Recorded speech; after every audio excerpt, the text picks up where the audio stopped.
Welcome to RK's Stories.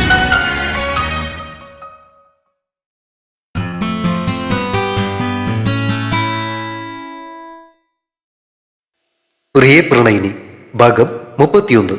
രചനയും അവതരണവും രഘുദാസ് കാട്ടുങ്കൽ. സജീവന്റെ സംസ്കാര ചടങ്ങുകൾ കഴിഞ്ഞ് സൂര്യൻ പടിഞ്ഞാറോട്ട് ചാഞ്ഞു തുടങ്ങിയിരുന്നു. അല്പം മുൻപ് വരെ തേങ്ങലുകളും ആശ്വാസവാക്കുകളും കൊണ്ട് മുഖരിതമായിരുന്ന ശ്രീനിലയവും പരിസരവും ഇപ്പോൾ ഒരു യുദ്ധം കഴിഞ്ഞ പടക്കളം പോലെ ശൂന്യമായി. പോസ്റ്റ്മോർട്ടത്തിന് ശേഷം വിട്ടുകിട്ടിയ ഭൗതിക ശരീരം മണ്ണോട് ചേർന്നതോടെ വന്നവരെല്ലാം തങ്ങളുടെ തിരക്കുകളിലേക്ക് മടങ്ങിപ്പോയിരിക്കുന്നു. വീടിന് മുന്നിൽ കെട്ടിയ വലിയ പന്തൽ കഴിഞ്ഞുപോയ ദുരന്തത്തിന്റെ മൂകസാക്ഷിയെപ്പോലെ അനാഥമായി നിന്നു. അതിനിടയിൽ പന്തലിലും പറമ്പിലുമായി നൂറുകണക്കിന് പ്ലാസ്റ്റിക് കസേരകൾ അലക്ഷ്യമായി ചിതറിക്കിടക്കുന്നുണ്ട്. ചിലത് മറിഞ്ഞും ചിലത് കൂട്ടമായും. ഇനിയൊരിക്കലും തിരിച്ചു വരാത്ത ഒരാളെ അവസാനമായി കാണാനെത്തിയവരുടെ ഓർമ്മപ്പെടുത്തലുകൾ പോലെയായിരുന്നു ആ ഒഴിഞ്ഞ കസേരകൾ. അങ്ങിങ്ങായി ഉപേക്ഷിക്കപ്പെട്ട പ്ലാസ്റ്റിക് ഗ്ലാസുകളും വാടിയ പൂമാലകളിലെ ഇതളുകളും കാറ്റിൽ പറക്കുന്നുണ്ട്. പുകഞ്ഞു തീരാറായ ചന്ദനത്തിരിയുടെയും വാടിയ പൂക്കളുടെയും സമ്മിശ്ര ഗന്ധം അന്തരീക്ഷത്തിൽ തളം കെട്ടി നിൽക്കുന്നു. ആ വീട് ആകപ്പാടെ മരവിച്ച ഒരു നിശബ്ദതയിലേക്ക് വീണുപോയിരുന്നു. ഒരു വലിയ കൊടുങ്കാറ്റ് കടന്നുപോയ ശേഷമുള്ള ഭയാനകമായ ശാന്തത പോലെ. എന്നാൽ അകത്ത് പകയുടെയും പ്രതികാരത്തിന്റെയും കനലുകൾ എരിയുകയായിരുന്നു. മുറിയിലെ കസേരയിൽ തലയ്ക്ക് കൈവച്ച് സങ്കടവും ദേഷ്യം കൊണ്ട് വീർത്തു കിട്ടിയ മുഖവുമായി രാജേന്ദ്രൻ ഇരിക്കുന്നുണ്ട്. അയാളുടെ കണ്ണുകൾ കലങ്ങിയിരുന്നുവെങ്കിലും അതിൽ നിറഞ്ഞു നിന്നത് കണ്ണുനീരായിരുന്നില്ല, മറിച്ച് പകയുടെ തീയായിരുന്നു. തൊട്ടടുത്ത് പഴയ പാർട്ടി സെക്രട്ടറി സദാനന്ദനും രാജേന്ദ്രന്റെ അളിയൻ ഗംഗാധരനും ജ്യേഷ്ഠൻ രഘുവരനും ഗൗരവമേറിയ ചർച്ചയിലാണ്. മുറിയിൽ തളം കെട്ടി നിന്ന മൗനത്തെ മുറിച്ചുകൊണ്ട് സദാനന്ദൻ പതിയെ സംസാരിച്ചു തുടങ്ങി. അയാളുടെ ശബ്ദത്തിൽ സംശയത്തിന്റെ നിഴലുകൾ പതിയിരിക്കുന്നുണ്ടായിരുന്നു. രാജേന്ദ്ര, നമ്മൾ വെറുതെ ഇരുട്ടിൽ തപ്പേണ്ട കാര്യമൊന്നുമില്ല. ഇത് ആ ഗൗരിയുടെ പണി തന്നെയായിരിക്കും, അല്ലാതെ ആരെ.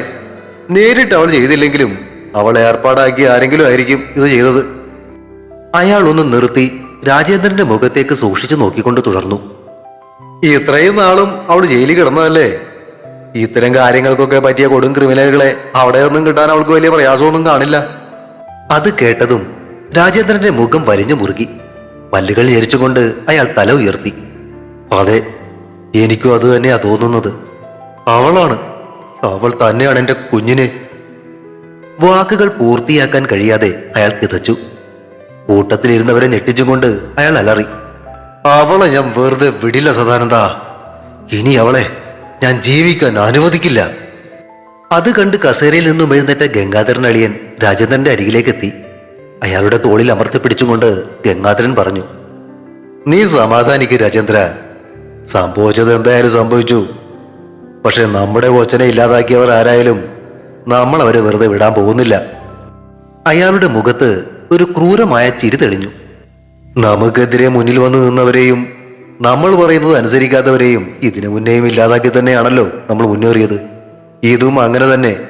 കണക്ക് ചോദിക്കാതെ നമ്മൾ അടങ്ങിയിരിക്കില്ല.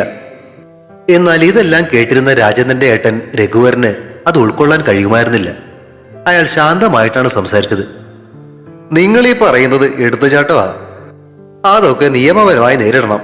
പോലീസ് എന്തായാലും അന്വേഷിക്കുന്നുണ്ടല്ലോ, അവർ കണ്ടുപിടിക്കട്ടെ. പ്രതി ആരായാലും നിയമത്തിന് മുന്നിൽ കൊണ്ടുവരാം. ഏട്ടന്റെ ആ വാക്കുകൾ രാജേന്ദ്രനെ വല്ലാതെ പ്രകോപിപ്പിച്ചു. അയാൾ ചാടി എഴുന്നേറ്റു. നിയമമോ?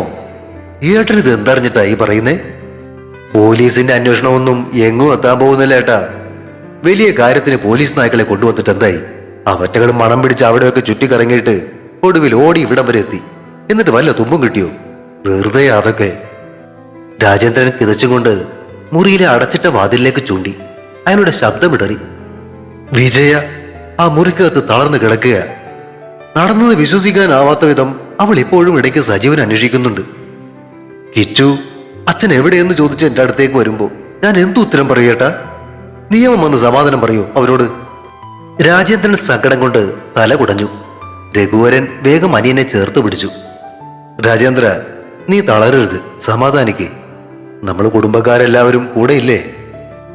ആശ്വസിപ്പിക്കാൻ ശ്രമിച്ച ഏട്ടന്റെ കൈകൾ തട്ടിമാറ്റി രാജേന്ദ്രൻ വീണ്ടും ആക്രോശിച്ചു. ഇല്ല, എനിക്ക് സമാധാനിക്കാൻ ഒക്കില്ല. ആഭ്യന്തരമന്ത്രി വിശ്വൻ ആ ദേവന്റെ ഉറ്റ സുഹൃത്തായിരിക്കുന്നിടത്തോളം കാലം പോലീസിനെ കൊണ്ട് അവരെ പൂട്ടാൻ നമുക്കാകില്ല. അവന്മാരൊക്കെ ഒറ്റ കെട്ടാ. ഇത് കേട്ട് സദാനന്ദൻ ഒരു കുതന്ത്രം നിറഞ്ഞ ചിരിയോടെ രാജേന്ദ്രന്റെ നേരെ നോക്കി. അതിന് താൻ പേടിക്കേണ്ട രാജേന്ദ്ര, വിശ്വനെ ആ കസേരയിൽ നിന്നും വലിച്ചിടാൻ എനിക്ക് അധികം നാളുകളൊന്നും വേണ്ട. അയാളുടെ മുഖത്ത് അഹങ്കാരം നിറഞ്ഞു. ആ DYSP രഞ്ജൻ അധികാരത്തിൽ ആരിയ്ക്കുന്നുവോ അയാളോട് കൂറുള്ളവനാ. ഇന്ന് വിശ്വനാണെ നാളെ ഞാനാകും അവന്റെ സ്ഥാനത്ത്. അപ്പോ ഈ പറയുന്ന പോലീസുകാരെല്ലാം നമ്മുടെ കൂടെ നിൽക്കും, നമ്മുടെ വാക്ക് കേൾക്കും. സദാനന്ദൻ അങ്ങനെയൊക്കെ പറഞ്ഞെങ്കിലും ഗംഗാധരൻ തന്റെ നിലപാടിൽ ഉറച്ചു നിൽക്കുകയായിരുന്നു. അയാൾ മീശ തടവിക്കൊണ്ട് പറഞ്ഞു, എന്തൊക്കെ പറഞ്ഞാലും ആണുങ്ങൾക്ക് കണക്ക് തീർക്കാനേ പോലീസിന്റെ സഹായമൊന്നും ആവശ്യമില്ല സാറേ. അത് ഞങ്ങൾ തന്നെ അങ്ങോട്ട് തീർക്കും. ഒന്ന് നിർത്തിയിട്ട് അയാൾ ചോദിച്ചു, എന്നാലും അവൻ എന്തിനാ ഇപ്പോൾ അരികത്തേക്ക് പോയതെന്നാ? ഗംഗാധരന്റെ ചോദ്യം കേട്ട് രാജേന്ദ്രന്റെ മുഖത്തെ ഭാവം മാറി. എന്റെ അളിയ, എനിക്കറിയത്തില്ല. കാവിന്റെ പേരും പറഞ്ഞ് ഗൗരിയുടെ വീട്ടിൽ കയറി ഇടയ്ക്കൊക്കെ പ്രശ്നം ഉണ്ടാക്കണമെന്ന് അവൻ പറഞ്ഞിരുന്നു. പക്ഷെ കുടിച്ചു ലഗ് കെട്ട് ഒറ്റയ്ക്ക് പോകുമെന്ന് ഞാൻ ഓർത്തോ? ഒരു നെടുവീർപ്പോടെ രാജേന്ദ്രൻ തലയ്ക്ക് കൈതാങ്ങിയിരുന്നു. ആ, പറഞ്ഞിട്ട് കാര്യമില്ല. അവൻ അത്രേ ആയുസുണ്ടായിരുന്നുള്ളൂ എന്ന് കരുതാം.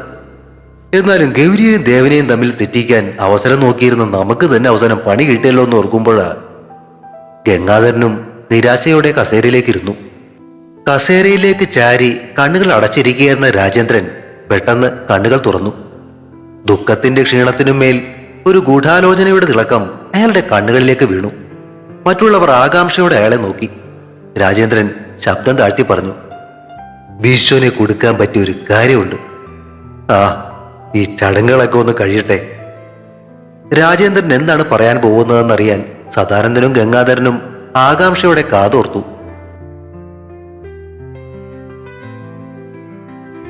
പുറത്തെ മുറിയിൽ പകയുടെയും പ്രതികാരത്തിന്റെയും ചൂട് പുകയുമ്പോൾ അകത്തെ മുറികളിൽ മരണത്തിന്റെ തണുപ്പ് ഘനീഭവിച്ചു നിൽക്കുകയായിരുന്നു. ഒരു മരണ വീടിന്റെ എല്ലാ ഭാവവും അവിടെ ഉണ്ടായിരുന്നു. രശ്മികയുടെ മുറിയിൽ സമയം നിശ്ചലമായിരുന്നു. കട്ടിലിന്റെ ഒരു വശത്ത് ജീവൻ നഷ്ടപ്പെട്ട ഒരു ശില്പം പോലെ അവൾ ഇരിക്കുന്നുണ്ടായിരുന്നു. ആ കണ്ണുകളിൽ കണ്ണുനീരുണ്ടായിരുന്നില്ല, മറിച്ച് ശൂന്യമായ ഒരു നിർവികാരത മാത്രമായിരുന്നു. ആ കണ്ണുകൾ എങ്ങോട്ടാണ് നോക്കുന്നതെന്നോ മനസ്സ് ഏത് ലോകത്താണെന്നോ ആർക്കും മനസ്സിലായില്ല. തൊട്ടടുത്ത് സജീവന്റെ വലിയച്ഛന്റെ മകൾ സ്വപ്ന രശ്മികയുടെ കൈകളിൽ പിടിച്ചുകൊണ്ട് ഒന്നും മിണ്ടാനാവാതെ ഇരിക്കുന്നുണ്ട്. ആ മുറിയിലെ നിശബ്ദതയെ ബന്ധിച്ചിരുന്നത് കിച്ചുവിന്റെ കളിപ്പാട്ടങ്ങളുടെ ശബ്ദം മാത്രമായിരുന്നു. തന്റെ അച്ഛൻ ഇനി ഒരിക്കലും മടങ്ങി വരികയില്ല എന്ന വലിയ സത്യമറിയാതെ ആ 4 വയസ്സുകാരൻ തറയിലിരുന്ന് കാറുകൾ കൊണ്ട് കളിക്കുകയാണ്. ഇടയ്ക്ക് അവൻ കളിപ്പാട്ടങ്ങൾ കൂട്ടിയിടിച്ച് വായ കൊണ്ട് ശബ്ദമുണ്ടാക്കുന്നു. അവന്റെ ഓരോ ചിരിയും മുറിയിലുള്ളവരുടെ നെഞ്ചിൽ ഒരു മുള്ളു കുത്തിയിറക്കുന്ന വേദനയായിരുന്നു നൽകിയത്. അവനെ ശ്രദ്ധിച്ചുകൊണ്ട് വേലക്കാരി ഭാരതി ചേച്ചിയും തൊട്ടടുത്ത് തന്നെയുണ്ട്. കളിക്കിടയിൽ പെട്ടെന്ന് മുഖമുയർത്തിയ കിച്ചു അനങ്ങാതെ ഇരിക്കുന്ന അമ്മയെ കണ്ടപ്പോ കളി നിർത്തി. അവൻ പതിയെ നടന്ന് രശ്മികയുടെ കാലിൽ തട്ടി വിളിച്ചു, അമ്മേ, അമ്മ എന്തോന്നും മിണ്ടാത്തെ? എനിക്ക് വിശക്കുന്നു. രശ്മികയിൽ നിന്ന് ഒരു പ്രതികരണവും ഉണ്ടായില്ല. ഭാരതി വേഗം ചെന്ന് അവരെ വാരിയെടുത്തു. അമ്മയെ ശല്യം ചെയ്യല്ലേ മോനെ, അമ്മയ്ക്ക് വയ്യ. ഉവാവ മോനെ, ഭക്ഷണം ആന്റി തരാട്ടോ. അമ്മയ്ക്ക് ഉവാവ എന്നോ? അച്ഛനെ എന്തിനാ എടുത്തോണ്ട് പോയേ? അച്ഛൻ അവനോട് സ്നേഹമൊന്നും കാണിക്കാറില്ലെങ്കിലും മുറ്റത്ത് ഉറങ്ങും പോലെ കിടന്നിരുന്ന അച്ഛനെ ആളുകൾ ചേർന്ന് എടുത്തുകൊണ്ടുപോയ ഓർമ്മ ആ കുഞ്ഞു മനസ്സിലുണ്ട്. അവന്റെ ആ ചോദ്യത്തിനു മുന്നിൽ ഉത്തരം മുട്ടി ഭാരതിയും സ്വപ്നയും മുഖം കുനിച്ചു. അതേസമയം തൊട്ടപ്പുറത്തെ മുറിയിൽ സജീവന്റെ അമ്മ വിജയയുടെ നിലവിളി അടങ്ങിയിരുന്നുവെങ്കിലും അവർ തളർന്നു കിടക്കുകയായിരുന്നു. ഇടയ്ക്കിടെ ഉണ്ടാകുന്ന തേങ്ങലുകൾ മാത്രം ആ മുറിയിൽ മുഴങ്ങിക്കേട്ടു. കട്ടിലിന് ഇരുവശത്തുമായി അവരെ ആശ്വസിപ്പിക്കാൻ ശ്രമിച്ചുകൊണ്ട് ഏട്ടത്തി വത്സലയും രാജേന്ദ്രന്റെ ജ്യേഷ്ഠന്റെ ഭാര്യ കമലയും ഇരിക്കുന്നുണ്ട്. വിജയയുടെ നെറ്റിയിൽ തടവിക്കൊണ്ട് കമല അവരെ സമാധാനിപ്പിക്കാൻ ശ്രമിച്ചു. വിജയേ, നീ ഇങ്ങനെ തളർന്നാൽ എങ്ങനെയാ? രാജേന്ദ്രൻ തന്നെ അവിടെ തകർന്നിരിക്കുക. നീ വേണം അവരെയൊക്കെ ഒന്ന് താങ്ങി നിർത്താൻ. ഇത് എന്ന് കരുതി സമാധാനിക്ക്. കണ്ണുകൾ തുറക്കാൻ പോലും ത്രാണിയില്ലാതെ വിജയ പിറുപിറുത്തു. എന്റെ കുഞ്ഞ്, അവ പോയില്ലേ ഇടത്ത്? എനിക്ക് സഹിക്കാൻ വയ്യ. അത് കണ്ട് വത്സലയും വിജയയുടെ കൈകളിൽ അമർത്തിപ്പിടിച്ചു. കരയല്ലേ വത്സലെ, നീ കരഞ്ഞാല് ആ കൊച്ചിന്റെ ആത്മാവ് പോലും ശാന്തി കിട്ടത്തില്ല. നിനക്ക് ആരുമില്ലാതായിട്ടില്ലല്ലോ. നിന്റെ പേരക്കുട്ടിയും ഭർത്താവും എല്ലാവരും ഇവിടെയില്ലേ? അവർക്ക് വേണ്ടി നീ എഴുന്നേറ്റേ പറ്റൂ. അവരുടെ വാക്കുകൾ വിജയയുടെ കാതുകളിൽ എത്തുന്നുണ്ടായിരുന്നുവെങ്കിലും പുത്രദുഃഖത്തിന്റെ ആഴങ്ങളിൽ മുങ്ങിത്താഴ്ന്ന അമ്മയ്ക്ക് അതൊന്നും ഉൾക്കൊള്ളാൻ കഴിയുമായിരുന്നില്ല. അകത്തളങ്ങളിലെ ഈ തേങ്ങലുകൾക്കും നിശബ്ദതയ്ക്കും അപ്പുറം സ്വീകരണമുറിയിൽ അപ്പോഴും മറ്റൊരു അന്തരീക്ഷമായിരുന്നു. സംഭവിച്ച ദുരന്തത്തിൽ നിന്നും പഠിക്കാതെ രാജേന്ദ്രൻ ദേഷ്യവും സങ്കടവും കൊണ്ട് വിറയ്ക്കുന്ന ശരീരവുമായി അപ്പോഴും അവിടെ പുതിയ പ്ലാനുകൾ മെനയുകയായിരുന്നു. തുടരും.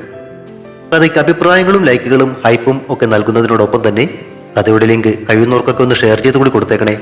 താങ്ക്